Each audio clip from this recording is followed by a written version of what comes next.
أما بعد أعوذ بالله من الشيطان الرجيم بسم الله الرحمن الرحيم إن الله يأمركم أن تؤدوا الأمانات إلى أهلها وإذا حكمتم بين الناس أن تحكموا بالعدل صدق الله مولانا العظیم۔ درود شریف پڑھیے۔ اللہم صلی اللہ علیہ وسلم۔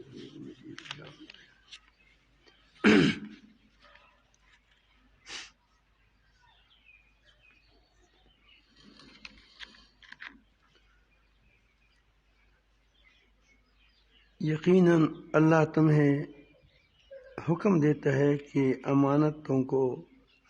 امانت والوں کو پہنچا دو، اور جب لوگوں کے درمیان یہاں بین الناس آیا ہے، ناس میں تمام لوگ جمع ہیں، خواہ وہ مسلمان ہو یا غیر مسلم ہو، لیکن حکومت کی رعایا ہو اسلامی حکومت کی، تو سب کے ساتھ انصاف ہوگا۔ انصاف کی ترازو یہ ایک نہ اپنوں کے لیے ہے، نہ پرایوں کے لیے ہے، نہ فقیروں کے لیے ہے، نہ مالداروں کے لیے ہے، نہ والدین کے لیے ہے، نہ بیٹوں کے لیے ہے۔ انصاف ہے۔ تو اس لیے یہاں اللہ تعالیٰ نے فرمایا وَإِذَا حَكَمْتُمْ بَيْنَ النَّاسِ، جب تم لوگوں کے درمیان، مسلمانوں کے درمیان نہیں فرمایا، لوگوں کے درمیان فرمایا، جب فیصلہ کرو، فیصلہ مجھے پشتو کی نقل دا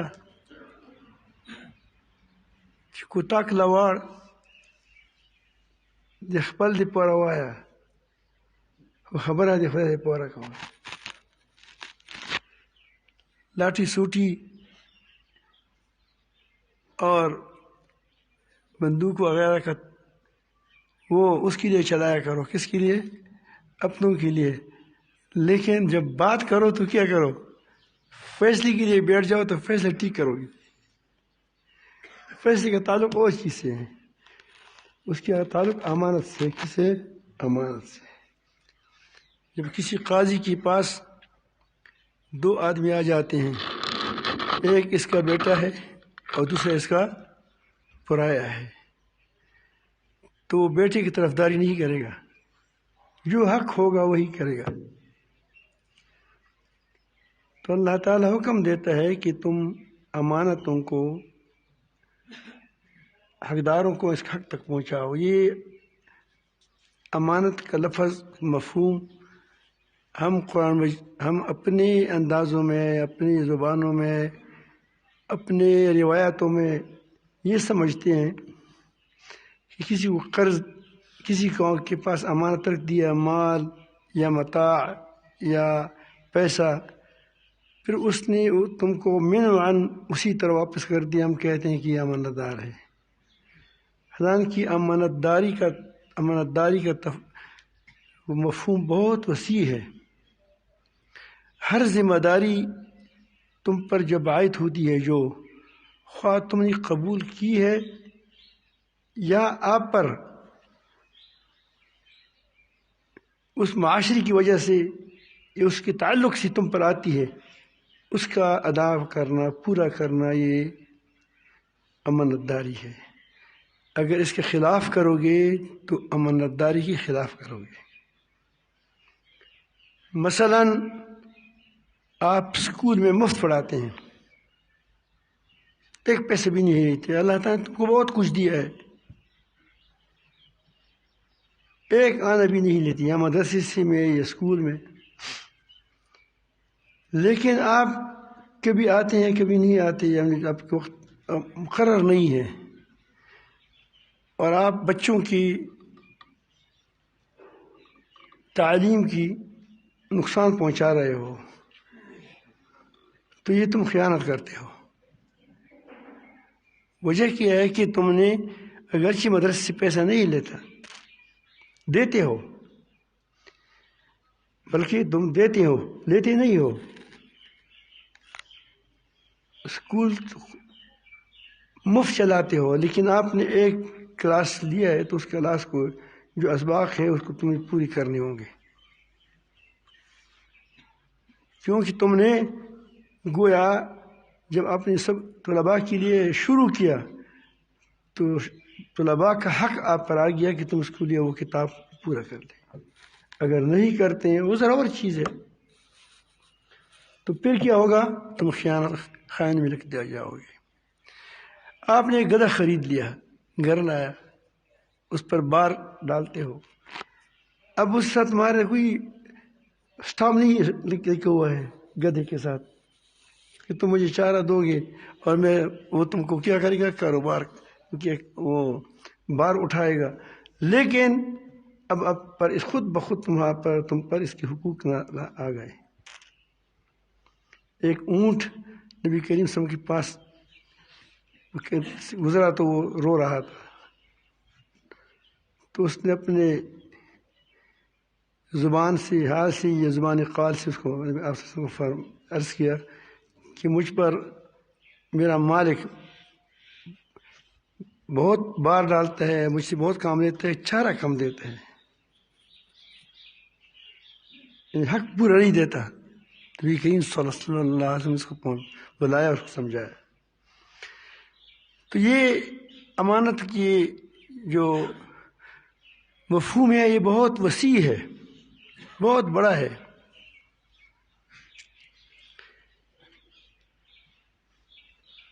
اس مفہوم کو صحابہ کرام جانتے تھے۔ یہ منصبیں، مناصب، کسی کو تانے دار لگانا ہے، کسی کو ترقی دینی ہے، آگے بڑھانا ہے، اسکول میں بڑھانا ہے، پہلے ماسٹر تھا پھر ماسٹر ہے، یا پہلے فلاں گریڈ کا تھا فلاں گریڈ کا ہے، تو اس طرح منصب، کسی کو چیف بنانا ہے، کسی کو کچھ بھی بنانا ہو، کوئی منصب ہو، ماسٹر بنانا ہے تو اس کو اپنے حقداروں کو پہنچا دو۔ ظاہر ہے کہ اگر تم اس کو ان لوگوں کو پہنچاؤ گے جو حقدار نہ ہوں گے تو کئی نقصانات ہوں گے۔ ایک تو جو ادارہ ہے اس کا بیڑا غرق ہو جائے گا، کیونکہ نااہل لوگ اس پر ہوگے۔ اسپتال میں اچھے ڈاکٹروں کو چھوڑ کر نااہل ڈاکٹروں کو لگایا جائے، اور یا امتحان میں ان لوگوں کو پاس کیا جائے اور جو پاس ہونے قابل نہ ہو، جس طرح آج کل اسکول میں یہ رواج ہے کہ حال فروخت ہوتا ہے، پورا حال کیا ہوتا ہے؟ فروخت ہو جاتے ہیں۔ الحمدللہ اللہ پاک مدارس کو پاک رکھا ہے اور پاک رکھے۔ فاق المدارس العربیہ کو اللہ تعالیٰ نے وہ بخشی ہے یہ نعمت کہ وہ بہت کوشش کرتے ہیں کہ وہ کوئی خیانت نہ کر سکے۔ یہاں تو آپ کو معلوم ہے کربوہ شریف میں یہاں جو اوپر جو کڑے ہوتے ہیں اس کو کیا کہتے ہیں؟ نگران، اس کے لیے امتحان بن جاتے ہیں، کیونکہ وہ طلباء کہتے ہیں کہ وہ نگرانی کیوں ٹھیک نہیں کرتے۔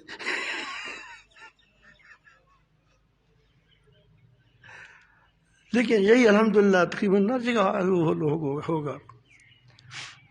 ہم تو یہاں پہ ترازو پر تولتے ہیں۔ تو یہ اب وہاں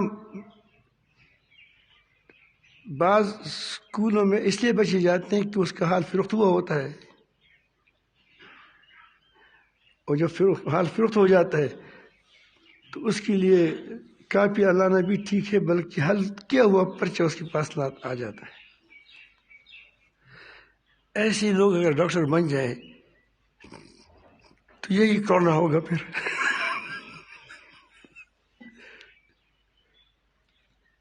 یہی حاذق ڈاکٹر کیا ہوں گے؟ WHO کی کیا ہے فتویٰ پر عمل کریں گے اور خود کہہ دیں کہ ہماری اپنی تحقیق ہے. یہی اگر انجینئر بنیں گے تو تمہارا پل دوسری دن گر جائے گا. گرتے ہیں، آپ دیکھتے ہیں پل بناتے ہیں پھر گر جاتا ہے.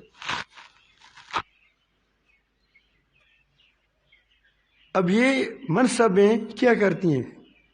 ان لوگوں کو حوالے کرتی ہیں جو اس کی اہل نہیں ہے. ترقی دیتے ہیں. پاکستان کا دشمن ہوگا، اسلام کا دشمن ہوگا، اس کو ترقی دے گا. ظاہر ہے کہ آدمی کو ترقی دے کر وہ چیف بنتا ہے تو پاکستان کا بیڑا غرق کر دے گا، تباہ کر دے گا پاکستان کو.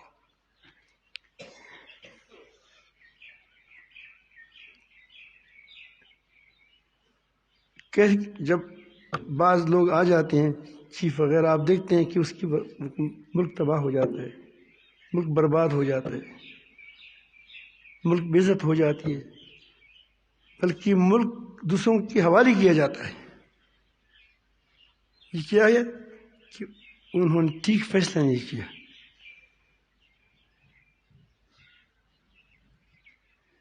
تو اللہ تعالیٰ کے حکم کو دیکھو، اس کی اہمیت کو سمجھو. ان اللہ یامرکم ان تؤدوا الامانات الی اہلها. اس میں منصب بھی آ گئے کہ منصبوں کو اس کے اہل کو کیا کرو، حوالے کرو. یہ بھی جو نہیں کرے گا تو بے ایمان ہوگا، وہ خائن ہوگا. تو آپ ایمان سے کہہ دیں کہ ہر ادارہ، چاہے وہ دینی ادارہ ہو، وہ حکومتی ادارہ ہو، وہ ایسے پرائیویٹ ادارہ ہو، جو بھی ادارہ ہو، اس کے اندر اگر وہ انتخاب ان لوگوں کرتے ہیں ان کاموں کے لیے جو اس کے کام کے اہل ہوں، تو کیا وہ کارخانہ برباد ہو جائے گا، وہ ادارہ برباد ہو جائے گا، وہ ملک برباد ہو جائے گا؟ قطعا نہیں. یہ ایک حکم کی نہ ماننے کی وجہ سے ملک، اقوام تباہ ہو جاتی ہیں، برباد ہو جاتی ہیں.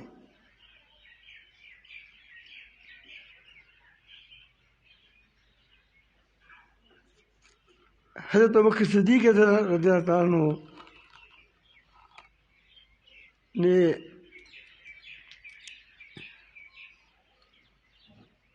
بیت المال سے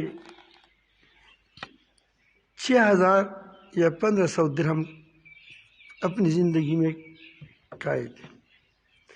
وجہ یہ بنی تھی کہ حضرت خود تان وغیرہ فروخت کر کے کماتے تھے اور بچوں کو کھلاتے. جب خلیفہ بنے، تان کندھے پر ہے، کہاں جا رہے ہو؟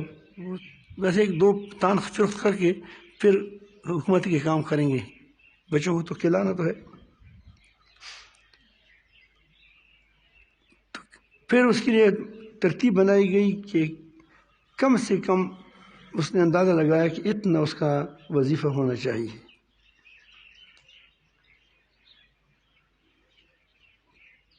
تو وہ سارا وظیفہ جو اس کو مل رہا تھا، اس میں اس کو حلوہ کی گنجائش بھی نہیں تھی کہ وہ حلوہ پکائے کبھی 1-2 ماہ کے اندر. بس مختصر سا. آج کل وہ جج وغیرہ جس کی تنخواہیں سالانہ لاکھوں کی تعداد میں ہوتی ہیں، 15 لاکھ، 20 لاکھ، 10 لاکھ اتنے ہوں گے، وہ بھی کہتے ہیں کہ ہماری تنخواہ میں کچھ اضافہ ہونا چاہیے.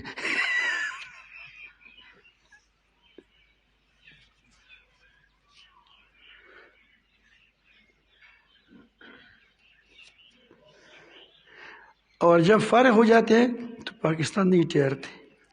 اب دیکھیں ہمارے جتنے بڑے بڑے لوگ ہیں وہ کہاں جاتے ہیں؟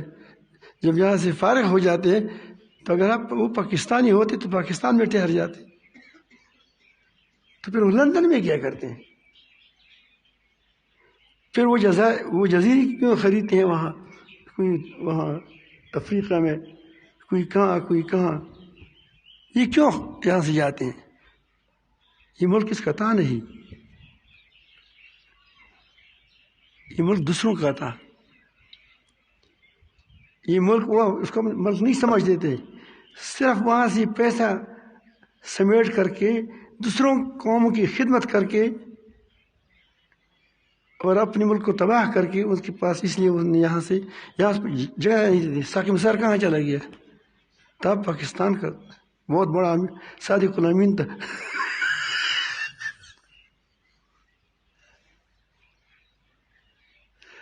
اس کا وہ کہاں چلا گیا؟ اب پاکستان آتی نہیں ہے، پتہ نہیں ہے کبھی آتا ہی نہیں آتا ہوگا.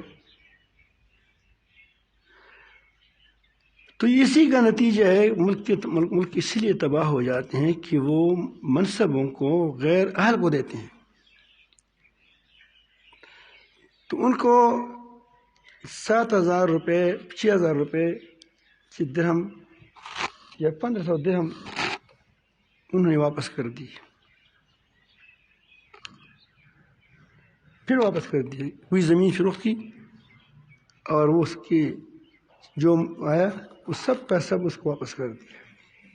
ایک حبشی غلام جو لوگ دیتے ہیں حکمرانوں کو، یہ دوسروں کا کام بھی کرتے تھے، وہ تلواروں کی سیکل کرتے، تلوار جب وہ نہیں، وہ زنگ ہوتا ہے اس کو ٹھیک کرتے تھے، اور مسلمان تلوار کو بھی ٹھیک کرتے تھے، اس کے ساتھ بھی ہوتے تھے.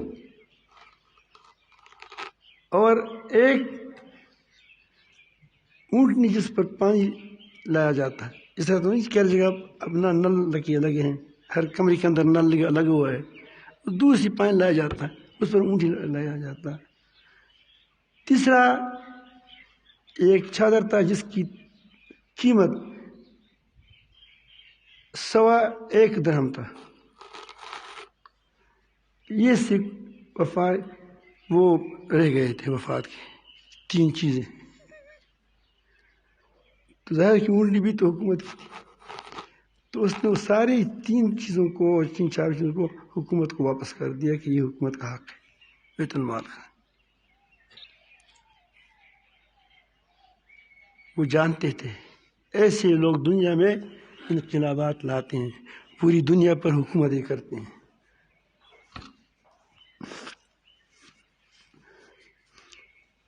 حضرت عمر فاروق رضی اللہ کے پوتے اسلم کہتے ہیں، فرماتے ہیں کہ 9 ماہ کا حکایت ہو گئی، 9 ماہ،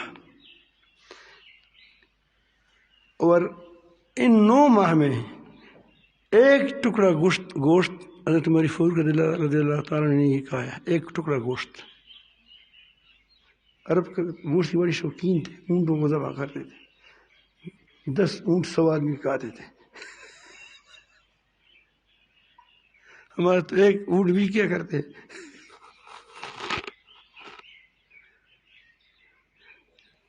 یہ 100 آدمی کھاتے، ایک اونٹ 100 آدمی کھاتے تھے. ہمارا تو ایک اونٹ یہاں پوری اجتماع کے لیے کافی ہوتا ہے، 3 لاکھ.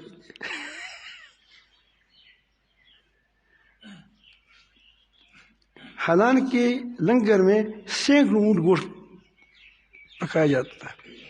فقیر آتی، کوئی فقراء کو لنگر کھولا تھا، اس میں سینکڑوں اونٹوں کو کاٹ کر کے لنگر میں لوگوں کو، فقیروں کو دیتا تھا. لوگ آتے تھے، لیکن خود ایک ٹکڑا بھی نہیں کھایا. اور حضرت کا سفید رنگ کالا ہو گیا، کمزور ہو گیا. تو اس نے کسی نے کہا کہ آپ بھی کیا کریں؟ انہوں نے کہا جب تک عام لوگوں کو گوشت نہ ملے اس وقت تک ایک بوٹی بھی نہیں کھاؤں گا. یہ وہ لوگ تھے جس نے پوری دنیا پر کمند ڈال دیا تھا. اس لیے نہیں ڈالا تھا کہ دوسری قوموں کو چپلوسی کرتے تھے، اس لیے نہیں ڈالا تھا کہ دوسروں کی قوموں کی غلامی کرتے تھے، اس لیے نہیں آئے تھے اوپر کہ وہ اپنی معیشت کو ٹھیک کرنے کے لیے دوسری مسلمانوں کی کیا وہ اس کی بربادی کی خواہاں ہوتے تھے، بلکہ محض یہ اسی لیے کہ وہ امانت دار تھے اور اللہ تعالیٰ ہی کے لیے انہوں نے اپنے جھنڈے کو اٹھایا تھا، اللہ کے دین کے نام کو بلند کرنے کے لیے اٹھے تھے۔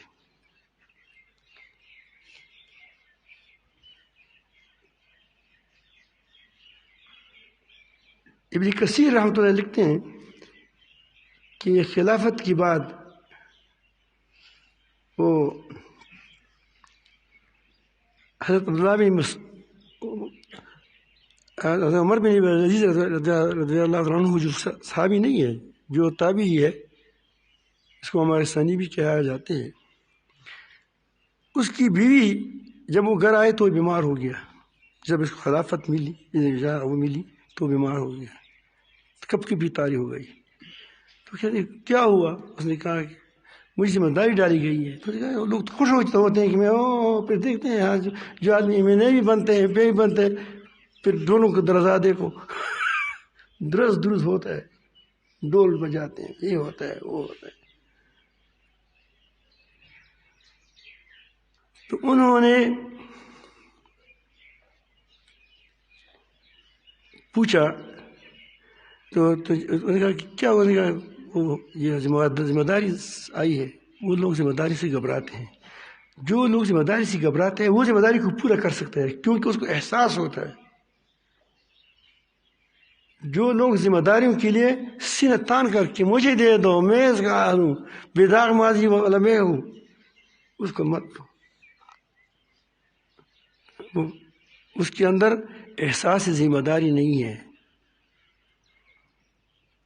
پھر بیوی سے کہا، اس کی بیوی 1,00,000 اشرفی کا، تو اس کا ایک جوڑا تھا اشرفی تمہارا ہمارا پاکستانی روپیہ نہیں ہے، نہیں دیکھا روپیہ ہے، ریال ہے، وہ بہت بڑی قیمت والی ہوتی ہے، سونے کے دن سونے کے ہوتے۔ 1,00,000 اشرفی کا صرف اس کا جوڑا تھا، روسی جوڑا، اور اس طرح اس کی مالیت اربوں تک اشرفی تک پہنچ جاتی تھی، کیونکہ وہ بادشاہ کی بیٹی تھی، بادشاہ کی بہن تھی، اور وہ اس کا باپ بھی بادشاہ تھا، اس کا بھائی بھی بادشاہ تھا۔ تو اس نے کہا کہ آپ مجھے چاہتی ہو یا اپنے یہ مال وغیرہ کو چاہتی ہو؟ اس فالتو اس نے کہا کہ میں تجھے چاہتی ہوں۔ تو اس نے کہا کہ یہ تم کو جو جوڑی ملی ہے، ظاہر ہے کہ آپ کی بادشاہ کی، آپ کی باپ کی اور آپ کی بھائی وغیرہ کی اتنی بڑی مالیت نہیں تھی، یہ انہوں نے بیت المال سے بنائے ہیں، یہ تم کو بیت المال میں جمع کرنا پڑے گا۔ تو ایک فقیرانہ جوڑا پکڑا، لے لیا، باقی سارے کے سارے کیا بیت المال میں ڈال دیا، کہ یہ اس بیت المال کا حق ہے، یہ تمام مسلمانوں کا حق ہے۔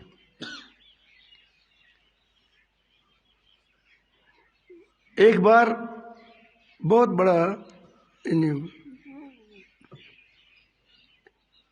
وہ سیبوں کا بہت بڑا وہ انبار آ گیا، تو اس کا چھوٹا بیٹا تھا، چھوٹی بیٹی تو چیزوں کو اٹھاتے ہیں، وہ آیا، اس نے سیب اٹھایا، فوراً منہ میں بھی ڈال دیا، چک لگا دیا، تو اس نے کہا کخ اٹھا، اس نے نکال دیا۔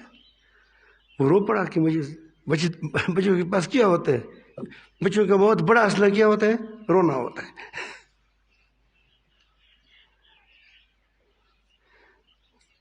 تو اس کے بعد جیسا مسلمان بادشاہوں کے ساتھ پاس صرف مذمت کے سوا کوئی بات اور نہیں ہے۔ جب کہیں مسلمانوں پر ظلم ہو رہا ہے تو کہتے ہیں مذمت کرتے ہیں، بس بات ختم ہو گئی، مذمت کی گئی۔ میم زی زال میم تے ہو گئی، بس ہو گئی مزمل.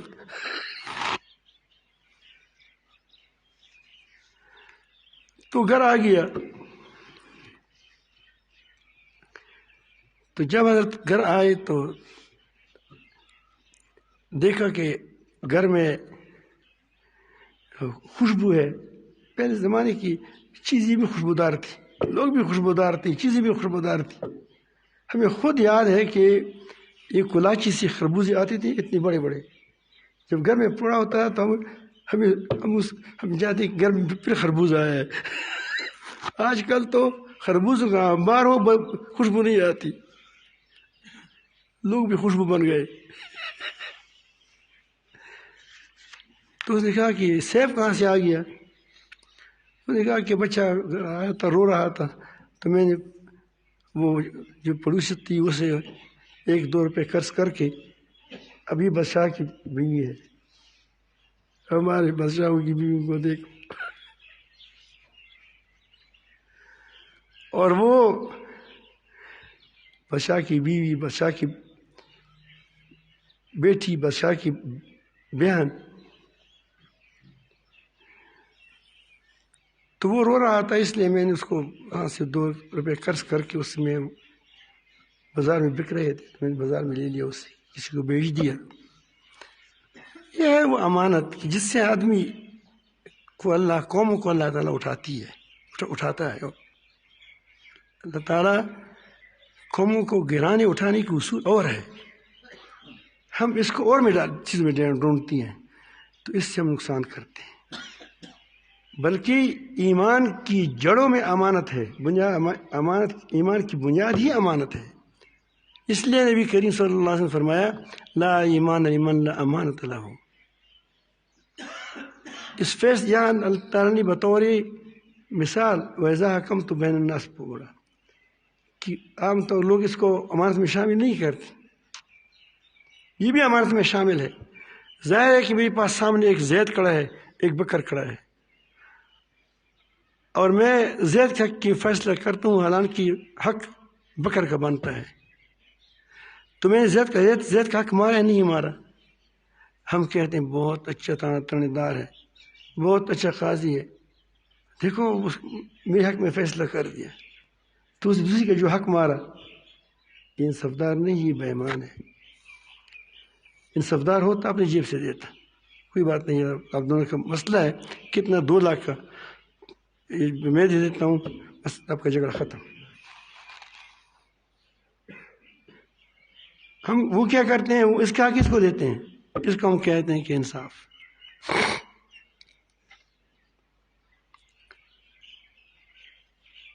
حالانکہ اللہ تعالیٰ نے فرمایا ہے کہ اگر فقیر ہو، غریب ہو، باپ ہو، رشتہ دار ہو، جو بھی ہو، کونوا قوامین بالقسط، عدل قسط پر قائم رہو ہمیشہ. پھر دیکھو کہ تمہاری بات کتنی وزنی ہوگی. آپ بات کرو گے تو واقعی اس کے اندر وزن ہوگی، کیونکہ آپ کی بات کے اندر بھی عدل ہوگی. وزن تو عدل کے اندر ہے، کس کے اندر ہے؟ تمہاری بات کے اندر تمہاری چھوٹی سی بات کرو گے تو اس سے لوگ گھبرائیں گے کہ اس نے کہا ہے، کیونکہ اس کی بات کیا ہے، وہ بات فضول بات نہیں کرتا. یہ میں چند باتیں آپ کے سامنے عرض کی اسی لیے کی کہ ہم نے آج کل امانت کے صرف خالی ہو رہی ہے حکومت، اور پوری قوم میں جو امین ہوگا اس کو دیکھو وہ بھی غیر امین ہو جائے گا، بنے گا. مدرسوں کے اہتمام میں جو کچھ آتا ہے وہ کس پر خرچ ہوتا ہے، اگر اس کا خرچ ٹھیک نہیں ہے وہ بھی خیانت ہے. اب یہ محتمم کے پاس گاڑی کہاں سے آ گئی جب اس کو خود نہ خود سرمایہ دار ہے. ذاتی طور پر بعض لوگ ایسے ہوتے ہیں کہ سرمایہ دار ہوتے ہیں بس بادشاہ بھی ایسے ہوتے ہیں کہ پہلے سرمایہ دار ہوتے ہیں. ہمارے ملک کے اندر بھی کچھ لوگ ایسے تھے کہ تاجر تھے بہت بڑے بڑے، اور پھر وہ اس کو شوق ہو کہ ہم کوئی بادشاہ بن جائے، تو اس کے پاس مال ہوتا ہے، لیکن وہ تو اس کے ساتھ ہی مال ہوتا ہے. لیکن ایک متعین ہے کہ کل 2 آنے اس کے پاس نہیں تھے، آج اس کے ساتھ پجارو گاڑی ہے، اور وہ اس کا وہ ذاتی گاڑی ہے، یعنی کہ مدرسے کی گاڑی. جہاں جاتا ہے جاتے ہیں. کہاں سے آ گیا؟ سال میں 2 بار ہمیں عمرے پہ جاتا ہے.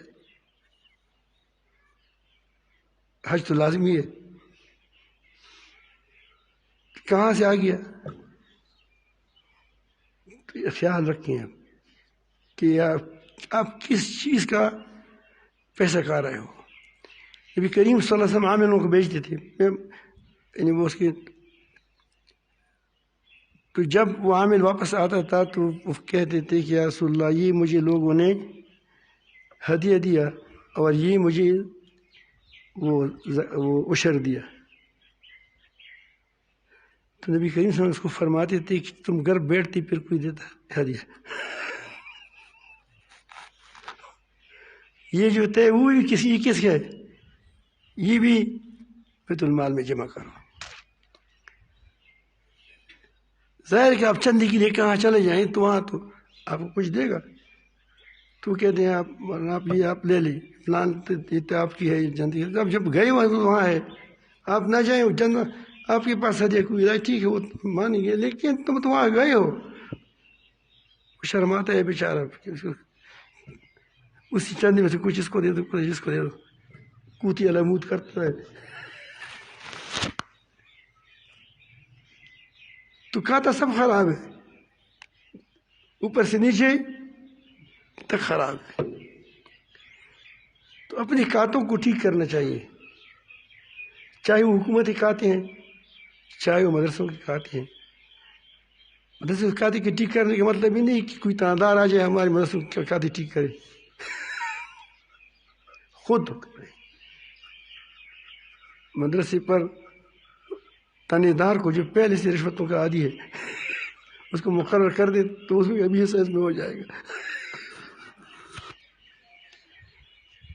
تو ہماری ملک کی بلکہ تمام مسلمانوں کی بہت بڑی خرابی بے ایمانی ہے، خیانت ہے. نام امانت کے لیتے ہیں، امانت کے نام پر خیانت کرتے ہیں. میرے ایک دوست ہے، وہ جاپان میں کسی پرزے ورزے کوئی کام کرتا تھا، میں بھول گیا کیا کام کرتا تھا، یعنی وہ جو اسکوٹر وغیرہ کا پرزے لیتے تھے تو پھر وہاں سے لا کر اسکوٹر بناتے تھے. تو اس کے پاس میں نے ایک مشین خریدنی تھی، تو میں نے جس مشین پر وہ مزدور کام کر رہا تھا میں نے اس سے پوچھا کہ مشین کوئی طریقہ پوچھا یا کوئی ترتیب پوچھی یا اس کا وہ کارکردگی پوچھی کی، لیکن میں بھول گیا، بہت عرصہ ہوا. تو اس نے مجھے کوئی جواب نہیں دیا.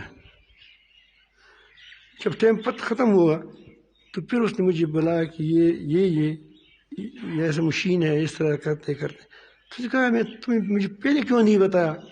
اس نے کہا کہ وہ ہماری ڈیوٹی کا وقت تھا، وہ ہماری ہم ڈیوٹی میں وہ کام کرتے ہیں، سارے کام کرتے ہیں، اور جب وہ جو کام کے گھر ہوتے ہیں وہ بھی ڈیوٹی میں کرتے ہیں. وہ تھا جاپان کا، جاپانی تھا وہ آدمی، یہ جو کہتا غیر مسلم تھا، لیکن یہ خیال وہ رکھتے تھے کہ نہیں میں کسی کا مزدور ہوں، میں ٹھیک مزدوری کروں گا، پورا وقت دوں گا. تب اب اس کو وہ ظاہر ہے کہ اس کا اثر تو ہوگا، اللہ تعالیٰ کسی کا رشتہ دار تو نہیں ہے، اس کا اثر تو ہوگا. وہ کہتے کہ ایک دن میں اس سے پوچھے، جاپانی تھا یا کون تھا، کہ یہاں بجلی جاتی ہے؟ اس نے کہا جاتی ہے. انہوں نے کہا کہ کتنا عرصہ ہوا کہ چلی گئی ہے بجلی؟ اگر ہم ہوتے ہم کہتے ہیں کہ دن میں 20 گھنٹے جاتی ہے، 10 گھنٹے 4 گھنٹے ہوتی ہے، یا مثلاً ایسا کوئی بات کہتے تو سوچ میں پڑ گیا کہ 10 سال پہلے گئی تھی. ہمیں کہا کتنے وقت کے لیے گئی تھی؟ اس نے کہا کہ سوچا 5 منٹ کے لیے گئی تھی. جھوٹ بھی نہیں بولا، اس نے کہا کہ جاتی ہے، لیکن 10 سال میں کہیں 5 منٹ کہیں گریڈر خراب ہو گیا، کچھ خراب ہو گیا. تو یہ میں کرتا ہوں کہ یہ ساری باتوں میں بھی امانت ہوتی ہے. تو اگر آج ہماری قوم یہ عہد کریں عوام سے لے کر اوپر کے حکمرانوں تک کہ ہم امانت پر چلیں گے، امانت پر فیصلے کریں گے، امانت پر منصبیں منتقل کریں گے، تو 2 سال آپ تجربہ کریں، کسی کی طرف آپ نظر نہ اٹھائیں، چلتے رہیں، آپ انشاءاللہ سب سے آگے نکل جائیں گے. تم ایماندار ہو، تم ایمان والے ہو، تم اللہ کو مانتے ہو، تم اس کے رسول کو مانتے ہو صلی اللہ علیہ وسلم کو، تمہارا ہی اللہ تعالیٰ پر 2 ٹوک ایمان ہے کہ اللہ تعالیٰ ایک ہے، وہ کرنے والا ہے، وہ ذات نفع نقصان کا مالک ہے. جب تمہارا یقین ہے کہ نفع نقصان والا وہ ہے، پھر کیوں دھوکہ دیتے ہو؟ اس کا مطلب تو یہ ہوا کہ تم دھوکہ سے کے بغیر وہ کہہ رہے ہیں ہم نہیں جی جا سکتے. تو پھر سود کیوں کرتے ہیں؟ جی نفع نقصان اللہ تعالیٰ کے ہاتھ میں، تو پھر کیوں کرتے ہو؟ پھر IMF کی طرف تمہاری کیوں ہاتھ پھیلتے ہیں؟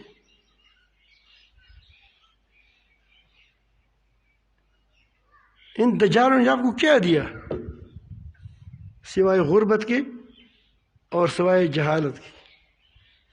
ان کے نظاموں نے تم کو کیا دیا اس کے پیچھے ہم کیا وہ کشتی لڑ رہے ہیں؟